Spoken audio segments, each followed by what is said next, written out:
கிறிஸ்துவுக்குள் அன்பான தேவனுடைய பிள்ளைகளே, இயேசுவின் நாமத்தில் அன்பின் வாழ்த்துக்கள். கர்த்தர் நமக்கு கொடுத்த வார்த்தை என்னவென்றால் 18ஆம் சங்கீதத்தில் 2ஆம் வசனத்தில், கர்த்தர் என் கன்மலையும் என் கோட்டையும் என் இரட்சகரும் என் தேவனும் நான் அடைக்கலம் புகும் என் துருகமும் என் கேடகமும் என் இரட்சணிய கொம்பும் என் உயர்ந்த அடைக்கலமானவர். தேவன் நமக்கு உயர்ந்த அடைக்கலமானவர். சத்துருக்கள் வரும்பொழுது அந்த சத்துருக்களின் கையிலிருந்து நம்மளை பாதுகாக்கிற உயர்ந்த அடைக்கலம். சோதனைகள் வரும் பொழுது, துன்பங்கள் வரும் பொழுது, பயங்கள் வரும் பொழுது தேவன் நமக்கு அடைக்கலமாயிருந்து நம்மை பாதுகாத்து உயர்த்துகிற தேவன்.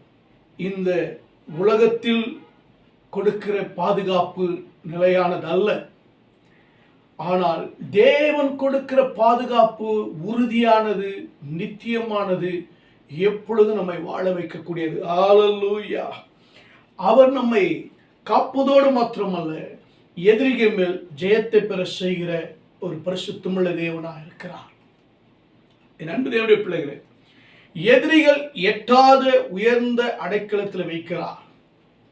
நம்முடைய தேவன் எதிரிகள் நம்மை எட்டி நம்முடைய வாழ்க்கையை அழிக்க முடியாத அளவுக்கு உயர்ந்த அடைக்கலமாக இயேசு கிறிஸ்து நமக்கு இருக்கிறார். உயர்ந்த அடைக்கலத்தில் அவர் வைக்கிறார்.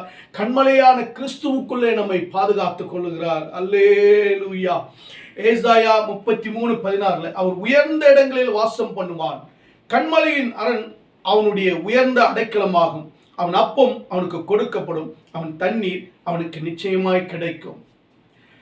அவன் உயர்ந்த இடங்களில் வாசம் பண்ணுவான். கிறிஸ்துவுக்குள்ளே, தேவனுக்குள்ளே வாசம் பண்ணுகிற ஒரு பரிசுத்தவான். கன்மலையின் அரண்கள் அவனுக்கு உயர்ந்த அடைக்கலமாகும். கன்மலையில் இருக்கிற பாதுகாப்புகள் எல்லாம் நம்மை சுற்றிலும் கன்மலையாகிய கிறிஸ்து தேவனுக்காக பரிசுத்தமாய் விசுவாசத்தோடு வாழ்கிறவர்களுக்கு அது உயர்ந்த அடைக்கலமாய் இருக்கும். அது மாத்திரமல்ல, உயர்ந்த அடைக்கலத்தில் எட்டாத உயரத்தில் இயேசு கிறிஸ்து நம்மை கொண்டு போய் நிறுத்துகிறவர். ஒவ்வொரு நாளும் அவர் அப்பத்தினாலும் தண்ணீரினாலும் நம்மை போஷிக்கிறார். தேவனுடைய வார்த்தையாலே பரிசுத்த ஆவியானவரை கொண்டு நம்மை போஷிக்கிறார். அதுதான் தேவனுக்காய் வாடுகிற தேவனுடைய பிள்ளைகளுக்கு தேவன் உயர்ந்த அடைக்கலமாய் இருக்கிறார். ஹல்லேலூயா, ஹல்லேலூயா. முதலாவது, இயேசு கிறிஸ்துவை அடைக்கலமாய் நம்பி இருக்க வேண்டும். எபிரேயர் 6:18 நமக்கு முன் வைக்கப்பட்ட நம்பிக்கையை பற்றி கொள்ளும்படி அடைக்கலமாய் ஓடி வந்த நமக்கு 2 மாறாத விசேஷங்களினால் நிறைந்த ஆறுதல் உண்டாகும்படி எவ்வளவேனும் பொய்யுரையாத தேவன் அப்படி செய்தார். 2 மாறாத விசேஷங்கள். 1 பழைய ஏற்பாட்டு காலம், 2 புதிய ஏற்பாட்டு காலம். பழைய ஏற்பாட்டு காலத்தில் இஸ்ரவேல் ஜனங்களுக்கு தேவன் அடைக்கல பட்டணத்தை உண்டாக்கினார். அதாவது தவறுதலாய் கொலை செய்தவன் அதில் ஓடி புகுந்து கொள்ளும் பொழுது அதில் நியாயாதிபதிகளை கொண்டு வந்து அவர்களை நியாயம் விசாரித்து சரியாய் தண்டனை கொடுக்கிறது. அது மாத்திரமல்ல, கொலை செய்தவனுக்கும் செய்யாதவனுக்கு வித்தியாசத்தை உண்டு பண்ணி அந்த மனிதனை காப்பாற்றுகிற ஒரு அடைக்கல பட்டணமாக இருந்தது. இது என்னாகும் 35ஆம் அதிகாரத்தில், யோசுவா 20ஆம் அதிகாரத்தில் நாம் வாசித்து பார்க்கலாம். அதுபோல இந்த நாட்களில் புதிய ஏற்பாட்டு காலத்தில் இயேசு கிறிஸ்து நமக்கு கல்வாரி சிலுவையின் அடைக்கலமா இருக்கிறார். அவர் நமக்கு மறைவிடமா இருக்கிறார், நிழலா இருக்கிறார், நம்மை பாதுகாக்கிறவரா இருக்கிறார். எப்பொழுது பாவம், சாபம், பயம், இப்படிப்பட்ட தேவனுக்கு விரோதமான காரியங்கள், சோதனைகள் வரும் பொழுது, குற்ற உணர்வு வந்த பிறகு நம்மை பாதுகாத்து அந்த பாவத்திலிருந்து, சாபத்திலிருந்து நம்மை விடுவிக்கிற இயேசு கிறிஸ்து நமக்கு அடைக்கலமா இருக்கிறார், ரட்சிப்பின் பாதுகாப்பா இருக்கிறார். அல்லேலூயா. இந்த உலகத்தில் பல அடைக்கலங்கள் இருக்கிறது. அந்த அடைக்கலங்கள் எல்லாம் நமக்கு தோல்வியில முடிந்துவிடும். ஆனால் கர்த்தராகிய இயேசு கிறிஸ்துவின் அடைக்கலத்தில் வரும் பொழுது நமக்கு பாதுகாப்பான வெற்றியை நமக்கு கொடுக்கிறது. ஆகையால் ஒவ்வொருவரும் இயேசு கிறிஸ்துவின் பாதுகாப்பை அடைய வேண்டும், அவருடைய பலத்தை நாட வேண்டும், அவரை நம்பி வாழ வேண்டும், இயேசு கிறிஸ்துவுக்குள்ளே நிலைத்திருக்க வேண்டும். அப்படி இருக்கும் பொழுது நமக்கு இந்த உலகத்திலும் தேவன் அடைக்கலமாக இருப்பார், நித்திய ஜீவ அடைக்கலத்தை நமக்கு கொடுப்பார். என் அன்பு தேவனுடைய பிள்ளைகளே, நீங்கள் வியாதி வரும் பொழுது, பலவீனம் வரும் பொழுது, நீங்கள் சோர்ந்து போகும் பொழுது இயேசு கிறிஸ்துவின் அடைக்கலத்தை பிடித்துக் கொள்ளுங்கள், இயேசு கிறிஸ்துவின் பாதத்தை பிடித்துக் கொள்ளுங்கள், இயேசுவையே தஞ்சமாய் அடைக்கலமாய் வைத்துக் கொள்ளுங்கள். அப்பொழுது எல்லா தீங்குக்கும் உங்களை விலக்கி காத்து உங்களை உயர்த்துவார். அல்லேலூயா. இரண்டாவது, தேவனுடைய அடைக்கலம் நமக்கு சத்துரு மேல் ஜெயத்தை கொடுக்கிறது. உபாகமம் 33:27 அநாதி தேவன் உனக்கு அடைக்கலம், அவருடைய நித்திய புயங்கள் உனக்கு ஆதாரம், அவர் உனக்கு முன்னின்று சத்துருக்களை துரத்தி அவர்களை அழித்து போடு என்று கட்டளையிடுவார். சத்துருக்களை அழித்து போடுகிற தேவனுடைய உயர்ந்த அடைக்கலம், அவருடைய நித்திய புயங்கள் நமக்கு ஆதாரமாக இருக்கிறது. சத்துருக்களை துரத்தக்கூடிய வல்லமையா இருக்கிறது, சத்துருக்களை மேற்கொள்ளக்கூடிய ஆலோசனையா இருக்கிறது, சத்துரு மேல் ஜெயம் கொள்ளக்கூடிய ஞானத்தை பலத்தை கர்த்தர் கொடுக்கிறார். ஆகினால் தேவனுடைய பலன் நமக்கு வேணும் என்றால், சத்துருவை ஜெயிக்க வேண்டும் என்றால், சத்துருடைய கிரியைகளை அழிக்கப்பட வேண்டும் என்றால், தேவன் நமக்கு உயர்ந்த அடைக்கலமாக இருக்க வேண்டும். தேவனுடைய உயர்ந்த அடைக்கலத்திலிருந்து நாம் ஜெயத்தை காண முடியும். அல்லேலூயா. நீங்கள் ஜெயிக்க வேண்டுமா? உங்கள் தொழிலில் ஜெயிக்கணுமா? உங்க படிப்புல ஜெயிக்கணுமா? உங்க குடும்ப வாழ்க்கையில ஜெயிக்கணுமா? சத்துருவை ஜெயிக்கணுமா? எதிராளியை ஜெயிக்கணுமா? மந்திர சூரிய கட்டுகளை ஜெயிக்கணுமா? இயேசுவை அடைக்கலமாய் வைத்துக் கொள்ளுங்கள். அவர் உங்களை பலப்படுத்தி உங்களுக்கு சகாயம் பண்ணி அவருடைய நீதியின் வலது கரத்தை கொண்டு உங்களுக்கு பெரிய ஜெயத்தை கொடுப்பார். அப்ப கர்த்தருடைய அடைக்கலத்தில் ஓடி என்ன செய்யுங்க? நின்னுருங்க. உன்னதமானவருடைய மறைவில் சர்வ வல்லவருடைய நிழல்ல நீங்க நின்று பாருங்க. உங்களுக்கு நிச்சயமாக கர்த்தர் ஜெயத்தை தர வல்லவராக இருக்கிறார். உங்கள் சத்துருக்கள் மீது கர்த்தர் நிச்சயம் ஜெயத்தை தருவார். அடுத்து ரூத் 2:12 உன் செய்கைகளுக்கு தக்க பலனை கர்த்தருக்கு கட்டளையிடுவாராக. இஸ்ரவேலின் தேவனாகிய கர்த்தருடைய சட்டைகளின் கீழ் அடைக்கலமாய் வந்தவனுக்கு அவரால் நிறைவான பலன் கிடைப்பதாக என்றார். ரூத் மோவாபிய பெண், ஆனால் கர்த்தருடைய அடைக்கலத்திலே வந்தாள். தன் மாமியார் கற்றுக் கொடுத்த தேவனுடைய சர்வ வல்லவருடைய செய்கைகளை பார்த்தாள், அவருடைய அற்புத அடையாளங்களை கேட்டாள், அவருடைய மாமியாருடைய விசுவாசத்தை பார்த்தார், அவருடைய மாமியாருடைய அன்பை பார்த்தால், சர்வ வல்லவருடைய நிழலுக்குள்ளே வந்தார், சர்வ வல்லவருடைய அடைக்கலத்துக்குள்ளே வந்துட்டார். தன் சொந்த ஜனங்களை, இனத்தை எல்லாவற்றையும் விட்டு கர்த்தராகி தேவனுக்குள்ள அடைக்கலமாய் வந்தபடினாலே அவருடைய வாழ்க்கையில பெறாத நிறைவான பலனை, நிறைவான ஆசீர்வாதத்தை அவள் பெற்றுக்கொண்டாள். என் அன்பு தேவனுடைய பிள்ளைகளே, இயேசு கிறிஸ்துவின் அடைக்கலத்தை பிடித்துக் கொள்ளும் பொழுது ஆபத்து நேரங்களிலே, கஷ்டங்களின் நேரங்களிலே, தனிமை நேரங்களிலே அவருடைய பாதத்தை பிடித்துக் கொள்ளுங்கள்.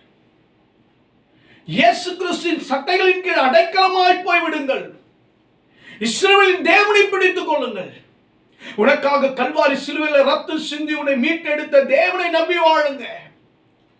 இந்த ரூத் கர்த்தரை நம்பி போயிட்டாங்க, அடைக்கலமா போயிட்டாங்க. அவர்தான் இனி என் வாழ்க்கை என்று போனார்கள். உன்னுடைய தேவன் என்னுடைய தேவன் என்று சொல்லி இஸ்ரவேலின் தேவனுக்குள்ள அடைக்கலமாய் வந்ததுனாலே அவள் எதிர்பார்க்காத வாழ்க்கை அவளுக்கு கிடைத்தது. உயர்ந்த வாழ்க்கை கிடைத்தது, ஆசீர்வாதமான வாழ்க்கை கிடைத்தது, நன்மையான வாழ்க்கை கிடைத்ததுங்க. ரூத்துக்கு கிடைத்த மகிமையான உயர்வின் வாழ்க்கை உங்களுக்கு மகிமையான உயர்ந்த வாழ்க்கை இருக்குங்க.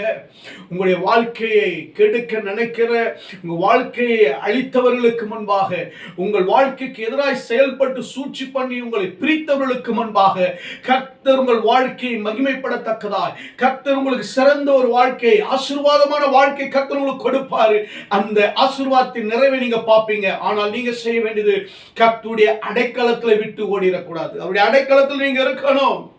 சங்கீதம் 91:14 அவன் என்னிடத்தில் வாஞ்சியா இருக்கிறபடியால் அவனை விடுவிப்பேன், என் நாமத்தை அவன் அறிந்திருக்கிறபடியால் அவனை உயர்ந்த அடைக்கலத்தில் வைப்பேன். 2 சாமுவேல் 22:3 தேவன் நான் நம்பியிருக்கிற துருகம், என் கேடகமும், என் இரட்சணிய கொம்பும், என் உயர்ந்த அடைக்கலமும், என் புகலிடமும், என் இரட்சகருமானவர், என்னை வல்லடிக்கு நீங்களாக்கி ரட்சிக்கிறவர் அவரே. இங்கே பாதுகாக்கிற உயர்ந்த அடைக்கலம், எல்லா சத்துருக்களுக்கு முன்பாக தேவன் உயர்த்துகிற தேவன். அவன் என்னிடத்தில் வாஞ்சியா இருக்கிறபடியால் அவனை விடுவிப்பேன், என் நாமத்தை அறிந்திருக்கிறபடியால் அவனை உயர்ந்த அடைக்கலத்தில் வைப்பேன். தேவன் சொல்லுகிறார், வாஞ்சையுள்ளவர்களை விடுவிக்கிற அடைக்கலம். தேவனுடைய நாமத்தை அறிந்தவர்களுக்கு வருகிற உயர்ந்த அடைக்கலம். தேவனை நம்பியிருக்கிறவர்களுக்கு தேவன் ரட்சிப்பின் உயர்ந்த அடைக்கலமா இருக்கிறார். தேவனை சார்ந்து கொள்கிறவர்களுக்கு அவர் ரட்சகரும் புகலிடமும் எல்லா வல்லடிக்கும் நீங்கி ரட்சிக்கிறவராயிருக்கிறார். 2 சாமுவேல் 22:3 வல்லடிக்கு நீங்களாக்கி ரட்சிக்கிறவர் அவரே. எல்லா தீங்குக்கும், எல்லா அநியாயத்திற்கும், எல்லா சத்துடைய கிரைகளுக்கும் கர்த்தர் பாதுகாக்கிறவர், உன்னை உயர்த்துகிறவர். நீதிமொழிகள் 18:10 கர்த்தருடைய நாமம் பலத்த துருகம், நீதிமான் அதற்குள் ஓடி சுகமாயிருப்பான். நீதிமான்களே, தேவனுடைய அடைக்கலத்தில் ஓடி சுகமாயிருக்கும்படி கர்த்தர் அழைக்கிறார்.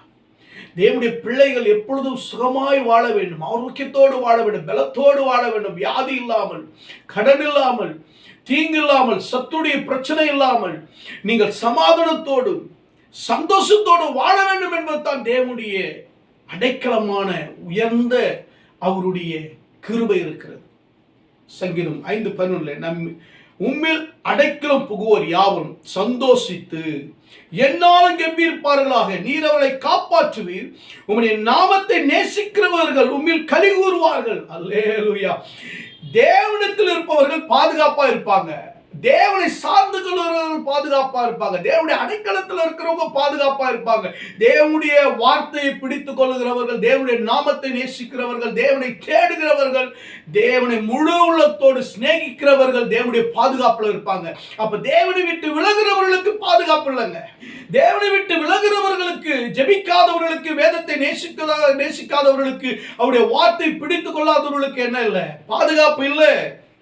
உலகத்தின் பாதுகாப்பை தேடுறாங்க. உலகத்தினுடைய காரியங்களை எதெல்லாம் உலகத்தில் இருக்குதோ அதிக தஞ்சமாக, அடைக்கலமாக, பாதுகாப்பை தேடிக்கிறாங்க. பணத்தை பாதுகாப்பா என்றாங்க, உலகத்தில் அதிகாரங்களை பாதுகாப்பாக தேடிக்கொள்றாங்க. தேவனுடைய பாதுகாப்பானது உங்களுடைய வாழ்க்கையில உறுதியானது, நிலையானது. எந்த சூழ்நிலையும் உங்களை பாதுகாத்து விடும். தேவனுடைய அடைக்கலத்தை பிடித்துக் கொள்ளுங்கள். உங்கள் எதிரிகளின் முன்பாக அவர் உங்களை உயர்ந்த அடைக்கலத்தில் வைத்து அழகு பார்ப்பார். உயர்ந்த அடைக்கலத்தை வைத்து உங்களை ஆரோக்கியமாய் வைத்துக் கொள்வார். உயர்ந்த அடைக்கலத்தில் வைத்து உங்களை ஒவ்வொரு நாளும் போஷிப்பார். உயர்ந்த அடைக்கலத்தில் வைத்து உங்கள் தேவைகளை சந்திப்பார். உயர்ந்த அடைக்கலத்தில் வைத்திருக்கிற தெய்வம் உங்களுக்குரிய திட்டங்களை, நோக்கங்களை எல்லாவற்றையும் நிறைவேற்றுவார். உங்களை உயர்ந்த அடைக்கலத்தில் வைத்திருக்கிறவர் எல்லாவற்றிலும் உங்களை சிறந்தவர்களாய் உங்களை வைப்பார். பயம் வரும் பொழுது முதலில் தேவனுடைய அடைக்கலத்தை நாடுங்கள், அவர் உங்களை விடுவிப்பார். கலக்கம் வரும் பொழுது ஜபத்தின் மூலம் அவருடைய சன்னதியில போய் அமருங்கள், அவருடைய பாதத்தை பிடித்துக் கொள்ளுங்கள். கலக்கம் வரும் பொழுது, பாவத்தை ஒருவேளை செய்திருப்பீர்களா, தவறு செய்யும் பொழுது, ஒருவேளை குழப்பங்கள் வரும் பொழுது தேவனுடைய பாதத்தை பிடித்து ஜபத்திலே காத்திருங்கள், வெற்றியை பார்ப்பீர்கள். தேவனுடைய வாக்குத்தத்தங்களை, வார்த்தைகளை நம்புங்க. அவருடைய வார்த்தையை பிடிச்சிட்டீங்கன்னா அவருடைய வசனத்தை அறிக்கையிடுங்க. விசுவாசத்தோடு அவருடைய வார்த்தையை வாஞ்சியோடு பேசுங்க. வசனத்தை அறிக்கையிட்டுக்கிட்டே இருங்க. அப்பொழுது எந்த சத்துரு உங்களை மேற்கொள்ள முடியாது, எந்த எதிரியும் உங்களை மேற்கொள்ள முடியாது, யாரும் உங்களை அசைக்க முடியாது, எந்த பயமும் உங்களை அசைக்க முடியாது, எந்த திகிலும் உங்களை அசைக்க முடியாது, எதுவும் உங்களை அசைக்க முடியாது. பாதுகாப்பார். எந்த சூழ்நிலைகளிலும் கர்த்தரை அடைக்கலமாய் அறிக்கையிடுங்கள், அவரை வைத்துக் கொள்ளுங்கள். கர்த்தருடைய நாமத்தை அறிக்கையிட்டுக் கொண்டே இருங்கள். எந்த சூழ்நிலை கர்த்தருடைய நாமத்தை அறிக்கையிடுங்க. வியாதி வந்துருச்சா, இயேசுவின் நாமத்தினாலே சுகமாக்கப்படுவதாக என்று சொல்லுங்கள். பயங்கள் வந்து விட்டதா, இயேசுவின் நாமத்திலே சுகம், பயத்தை துரத்துகிறேன் என்று சொல்லுங்கள். தேவையான நேரத்தில் இயேசுவின் நாமத்தினாலே நான் தேவைகளை பெற்றுக்கொள்கிறேன் என்று சொல்லுங்கள். உங்களுக்கு விரோதமாய் சூழ்ச்சிகள் நடக்கும் பொழுது இயேசுவின் நாமத்தினாலே சூழ்ச்சிகளை, எனக்கு எதிராக இருக்கிற சூழ்நிலைகளை ஜெயிக்கிறேன் என்று இயேசுவின் நாமத்தினாலே சொல்லுங்கள். அப்படி சொல்லும் பொழுது கர்த்தர் உங்களுக்கு உயர்ந்த அடைக்கலமாக இருப்பார். தேவன் தமது மக்களை எதிரின் கையிலிருந்து உங்களை பாதுகாத்து உங்களை உயர்த்துவார். தேவனை நம்புகிறவர்கள் அவருடைய ஆவிக்குரிய வாழ்க்கையில அவர்கள் உயர்ந்த நிலையில் இருப்பார்கள்.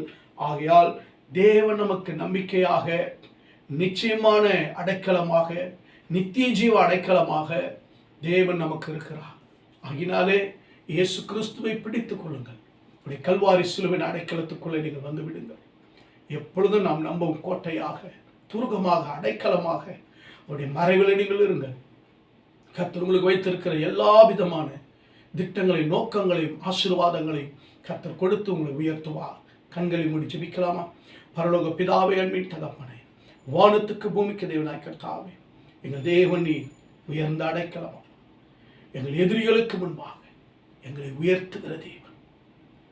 ஆண்டவரே, நீரே எங்கள் பாதுகாப்பு, நீரே எங்கள் பாதுகாப்பு, எங்கள் நம்பிக்கை அப்பா. எங்களை போஷிக்கிறவர், எல்லா இக்கட்டுக்கும் விலக்கி பாதுகாக்கிற அடைக்கலம். நாங்கள் உயர வேண்டிய நிலையில எங்களை கொண்டு போய் உயர்த்துகிற தேவன். நாங்கள் பெற வேண்டிய நன்மைகளை, ஆசீர்வாதங்களை எங்களுக்கு கொடுக்கிற தேவன் அப்பா. எங்களை ஆசீர்வதியும், எங்கள் பிள்ளைகளை ஆசீர்வதியும். இந்த சத்தியத்தை கேட்கிற ஒவ்வொரு பிள்ளைகளையும், ஒவ்வொரு குடும்பங்களையும், அவருடைய வேலைகளை, அவருடைய பிசினஸை, அவருடைய ஊழியங்களை, அவருடைய குடும்பத்தை, பிள்ளைகளுடைய படிப்பை பாதுகாத்தவர்களை உயர்த்துவீராக, மேன்மைப்படுத்தும். இயேசுவின் நாமத்தில் சுபத்தை கேட்ட எங்கள் ஜீவனில் நல்ல பிதாவே, ஆமென், ஆமென். God bless you. கர்த்தர் உங்களை, உங்கள் குடும்பங்களையும் பாதுகாத்து உங்களை உயர்ந்த அடைக்கலத்தில் வைப்பார். ஆமென், ஆமென்.